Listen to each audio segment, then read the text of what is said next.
Hello and welcome to Microwave Made Easy.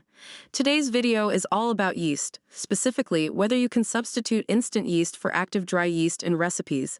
Yeast is what helps breads and doughs rise by creating air bubbles.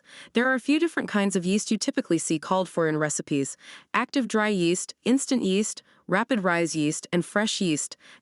Active dry and instant yeast are the most common. So what's the difference between active dry yeast and instant yeast? Active dry yeast needs to be dissolved or proofed in warm liquid before adding it to your dough. This rehydrates and activates the yeast so it's ready to grow when mixed into the dough. Instant yeast does not require proofing first and can go straight from the package into your dry ingredients. The main difference comes down to the fact that instant yeast is more finely ground. This makes it faster acting and eliminates the proofing step.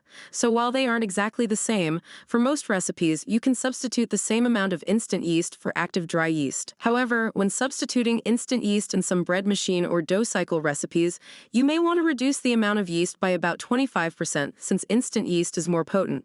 Too much yeast could make your dough rise too quickly or give an unpleasant yeasty taste.